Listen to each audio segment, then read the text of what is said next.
Hi dear friends, आज इस video में हम समझेंगे श्रीराम लाइफ इंश्योरेंस में जो केवाईसी फॉर्म होता है किसी भी इंश्योरेंस पॉलिसी को करने के लिए, तो किस तरीके का फॉर्म होता है, कैसे अपन फिलअप कर सकते हैं उसे।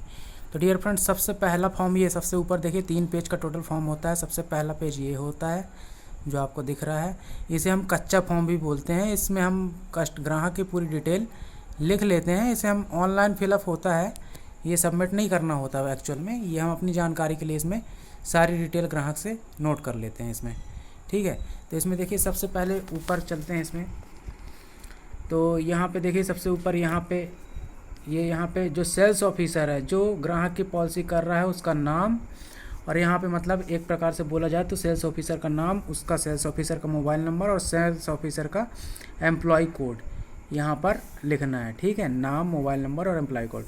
यहाँ पे जिस व्यक्ति का बीमा कर रहे हैं, ग्राहक का यहाँ पे जिसका बीमा कर रहे हैं आप, तो उसका नाम, बीमा धारक की जन्म तिथि, लिंग मेल फीमेल जो भी है, और इसके बाद वहाँ पे पिताजी का नाम, माताजी का नाम, और फिर उसकी शिक्षा कहाँ तक उसने पढ़ाई की है, व्यवसाय क्या करता है, पद, ठीक है।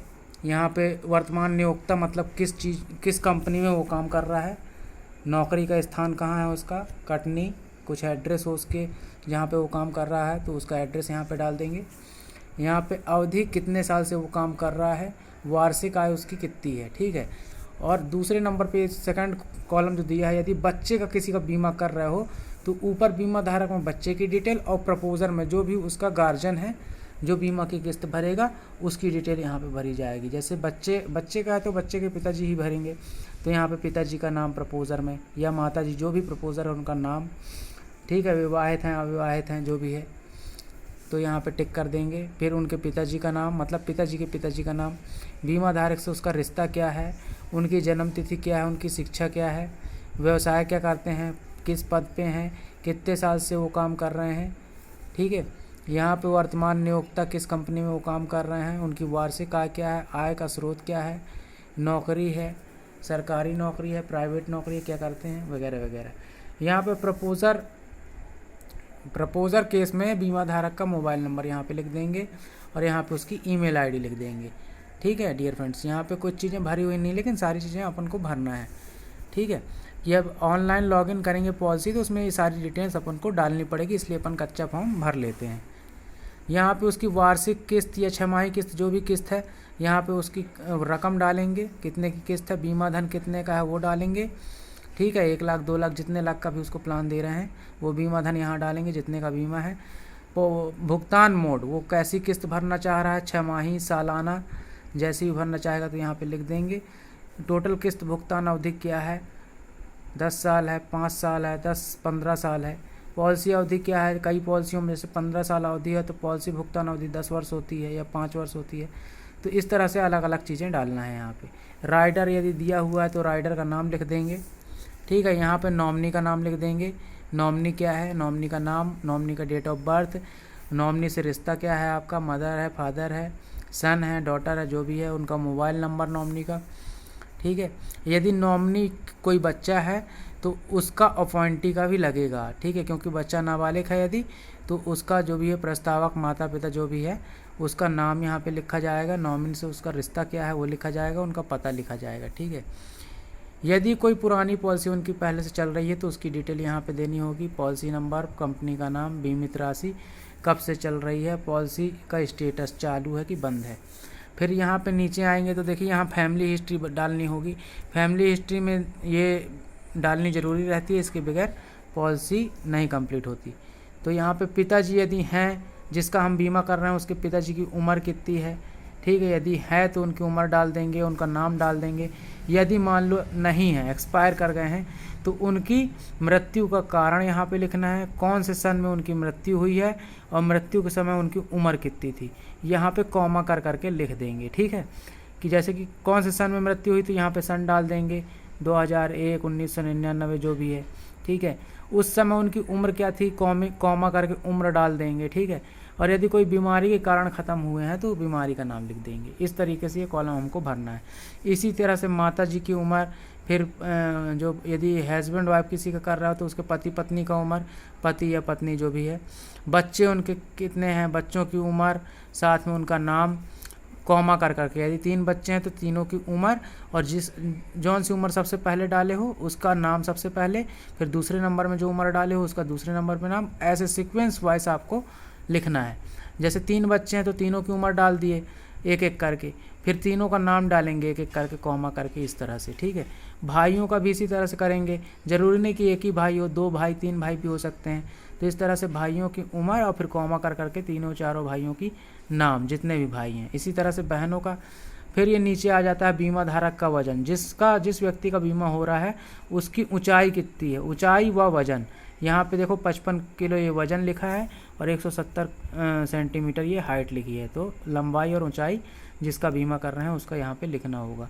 महिलाओं के केस में देखिए, महिलाओं के लिए अंतिम बच्चे की जन्म तिथि, यदि किसी महिला का बीमा कर रहा हो तो सबसे छोटे बच्चे की जन्म तिथि यहाँ पे लिखनी होगी।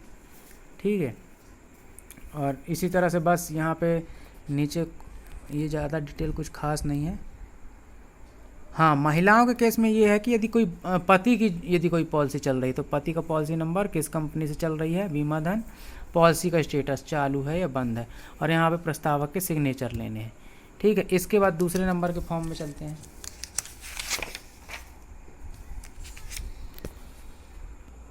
टोटल ये 3 पेज का फॉर्म होता है डियर फ्रेंड्स। तो ये दूसरे नंबर का जो फॉर्म है इसे डिक्लेरेशन फॉर्म कहते हैं। यहाँ पे प्रपोजल नंबर लिखना है। अभी शुरुआत में आपको छोड़ देना होगा ये कॉलम, क्योंकि ये जब अपन लॉगिन करते हैं उस समय प्रपोजल नंबर जनरेट होता है तो उस समय डालेंगे। ठीक है, तो इसको छोड़ देंगे। यहाँ पे प्लेस डालेंगे, जिस प्लेस का भी आप कर रहे हैं, कटनी का है तो कटनी डालेंगे। ठीक है, यहाँ पे डेट डाल देंगे, जिस तारीख को पॉलिसी आपको कंप्लीट करनी है यहाँ पे वो डेट रहेगी, जिस तारीख को आप लॉगिन कंफर्म करेंगे। ठीक है, वो तारीख, चाहे तो आप करंट में तारीख छोड़ दें, ये बाद में जिस समय अपन लॉगिन करेंगे उस समय यहाँ करंट तारीख डाल दी जाएगी।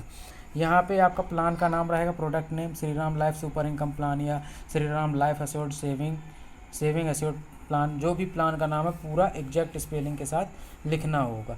यदि ना बने तो इसको भी आप छोड़ सकते हैं, बाद में इसकी स्पेलिंग प्लान के पंपलेट से देख करके आप करेक्ट लिख सकते हैं। ठीक है, इसके बाद यहाँ पे आते हैं तो देखिए यहाँ पे प्रपोजर नेम लिखा है। प्रपोजर नेम उस कंडीशन पे यहाँ पे आपको लिखना है जब आप किसी बच्चे का बीमा कर रहे हो तो आपको प्रपोजर नेम भरना है। मतलब उसके जो भी किस्त जो भरेगा बच्चे की, उसका यहाँ पे नाम, उसके माता का या पिता का, 2 में से किसी एक का यहाँ पे नाम लिख देना है। जिसको भी प्रस्तावक बनना चाहते हैं, वो जिसको भी वो बच्चे की पॉलिसी में प्रस्तावक बनाना चाहते हैं उनका नाम, प्रपोजर नेम मतलब प्रस्तावक नेम। लाइफ एश्योर्ड मतलब जिस व्यक्ति का बीमा कर रहे हैं, यदि बच्चे का बीमा कर रहे हैं तो बच्चे का नाम, और यदि किसी बड़े का बीमा कर रहे हैं तो ऊपर वाला कॉलम छोड़ देना है खाली, और लाइफ एश्योर्ड का नाम जो जिसका बीमा कर रहे हैं उसका नाम यहाँ पे भरना है। उसके बाद उसका मोबाइल नंबर और उसकी ईमेल आईडी। और यहाँ पे देखिए डियर फ्रेंड्स, यहाँ पे एजेंट का नाम लिखना है, जिस एजेंट के माध्यम से पॉलिसी हो रही है उस एजेंट का नाम, और यहाँ पे आपको टिक कर देना identity, age proof, address proof, bank account और नैच, इसमें आपको ऐसे टिक कर देना है। ठीक, इसके बाद यहाँ पे नीचे आएंगे, यहाँ पे पार्टी के सिग्नेचर लेंगे जिसका बीमा कर रहे हैं। यदि बच्चा नहीं है तो बड़े के सिग्नेचर, और यदि बच्चे का बीमा कर रहे हैं तो प्रस्तावक के सिग्नेचर यहाँ पे लेने हैं। ठीक है, इसके बाद यदि वो हिंदी से साइन कर रही है पार्टी, या बीमा धारक हिंदी से या प्रस्तावक हिंदी से साइन कर रहा है तो उसके एक साइन इस बॉक्स के अंदर भी लेने हैं। ठीक है, यदि हिंदी से साइन करता है तो 2 साइन लेने हैं, एक यहाँ पे और एक इस बॉक्स के अंदर। ठीक है, यदि इंग्लिश से करता है तो इस एरिए को, ये पूरा जो एरिया है इसको खाली छोड़ देंगे, सिर्फ एक यहाँ इंग्लिश से साइन होगा उसका, बस हो गया। ठीक है, हिंदी से करता है तो 2 साइन। और यहाँ पे जो 2 लाइनें आपको दिख रही हैं, यहाँ पे डिक्लेरेशन का नाम लिखा जाएगा, मतलब गवाह का एक नाम यहाँ पे लिखा जाएगा, किसी भी गवाह का यहाँ पे नाम, यहाँ पे उसका एड्रेस, और यहाँ पे फिर से उसका नाम, और यहाँ नीचे फिर उसका नाम, और यहाँ उसका एड्रेस, और यहाँ पे इंग्लिश से उसके साइन होने चाहिए जो भी गवाही दे रहा है, और यहाँ पे हिंदी लिखना होगा। ठीक है, ये इसके लिए है कि कोई भी व्यक्ति जो है इंग्लिश में सारी चीज़ों को समझ करके, जो भी बीमा धारक है उसको हमने पूरी जानकारी इंग्लिश की हिंदी में ट्रांसलेट करके बताई, उसका वो गवाह रहता है। ठीक है, इसी तरह से लास्ट फॉर्म को देख लेते हैं एक बार, लास्ट फॉर्म में क्या डिटेल भरनी होती है। डियर फ्रेंड, लास्ट फॉर्म जो है इसको नेक्स्ट फॉर्म कहते हैं। मेन ये दो फॉर्म ही होते हैं, डिक्लेरेशन फॉर्म और नेच फॉर्म। पहला फॉर्म तो कच्चा फॉर्म है जिसमें जानकारी हम अपने ऑनलाइन सिस्टम में फिल करने के लिए इकट्ठी करते हैं। पहले फॉर्म में कच्चा फॉर्म वो सबमिट नहीं होता। मेन ये दो फॉर्म सबमिट होते हैं, डिक्लेरेशन फॉर्म और ये दूसरा ये लास्ट वाला नेच फॉर्म। नेच फॉर्म में देखिए यहाँ पे जिस तारीख को पॉलिसी हो रही है उसकी डेट, चाहे तो आप इसको छोड़ सकते हैं, पॉलिसी करते समय यहाँ डेट डाल दी जाएगी। फिर यहाँ पे उसका पार्टी का जो भी अकाउंट लिए हैं अकाउंट नंबर यहाँ पे डालना है, ठीक है। किस बैंक का है वो बैंक का नाम यहाँ डालना है, IFSC कोड डालना है, यहाँ पे बीमा रकम डालनी है, GST के साथ जो भी है वही रकम को शब्दों में यहाँ पे लिख देना है इन वर्ड्स। यहाँ पे पार्टी का मोबाइल नंबर लिखना है और ईमेल ID यहाँ पे लिखना है, ठीक है। यहाँ पे ऊपर वाली लाइन पे पार्टी का सिग्नेचर करना है और जो उसके अकाउंट पासबुक में नाम लिखा हुआ वही अकाउंट स्पेलिंग, जो अकाउंट पासबुक में उसकी प्रिंट है, चेकबुक में प्रिंट है, वही स्पेलिंग यहाँ पे उसकी लिखनी है ताकि ये बैंक से नेच उसका फेल ना हो, ठीक है। साइन टैली होने चाहिए। और प्रपोजल नंबर जब जनरेट हो जाता है तो यहाँ पे इस लाइन में इस खांचे पे यहाँ पे प्रपोजल नंबर डाल के इसको फाइनल स्टेप में जमा करना होता है, ठीक है डियर फ्रेंड्स। और यहाँ पे पार्टी के सिग्नेचर एक यहाँ पे होंगे, यहाँ ऊपर वाली लाइन पे, और नीचे नाम रहेगा पार्टी का पासबुक के अकॉर्डिंग, और एक साइन पार्टी का यहाँ पे नीचे होगा, ये सिग्नेचर लिखा हुआ है। और यहाँ पे प्लेस पे जहाँ पे भी स्थान हो आपका, कटनी से कर रहे हैं तो कटनी ही डालेंगे, डेट डाल देंगे, तो डेट यहाँ पे वो रहेगी जिस तारीख को अपन पॉलिसी सबमिट कर रहे हैं, ठीक है। डेट अभी फ़िलहाल आप छोड़ सकते हो, पॉलिसी जब लॉगिन करेंगे उसी समय आप डेट डाल दें यहाँ पे। तो ये आखिरी फॉर्म था नेच फॉर्म। इसमें ये दोनों फॉर्म में डियर फ्रेंड्स ज़रा सी भी काटा पीटी नहीं करनी है, क्योंकि ज़रा सी भी काटा पीटी इसमें नहीं चलती है, फॉर्म रिजेक्ट हो जाता है। फिर आपको नया फॉर्म भरना पड़ेगा जो साइन लेने में दिक्कत जाएगी, इसलिए ध्यान रखें कि इसमें काटा पीटी ना हो। और ग्राहक से KYC के लिए ध्यान रखें कि आपको Aadhaar card, PAN card, bank passbook collect करना है और हाफ सेल्फी व फुल सेल्फी कलेक्ट करना है। इन डॉक्यूमेंट में कोई भी एक डॉक्यूमेंट मिस होगा तो फिर पॉलिसी नहीं हो पाएगी। Aadhaar card, PAN card, bank passbook और ईमेल ID और ग्राहक की हाफ सेल्फी व फुल सेल्फी। और यदि बच्चे की पॉलिसी है तो बच्चे की भी डॉक्यूमेंट लगेंगे, बच्चे की भी हाफ सेल्फी फुल सेल्फी लगेगी और आधार कार्ड वगैरह, स्कूल कार्ड वगैरह उसका लगेगा, ठीक है ना डियर फ्रेंड्स। तो डॉक्यूमेंट की और वेरिफिकेशन के लिए आप मुझे कॉल भी कर सकते हैं। बाकी मैंने कंप्लीट फॉर्म की जानकारी आपको दे दी है, कैसे भरना है, क्या चीज़ है। Thank you very much.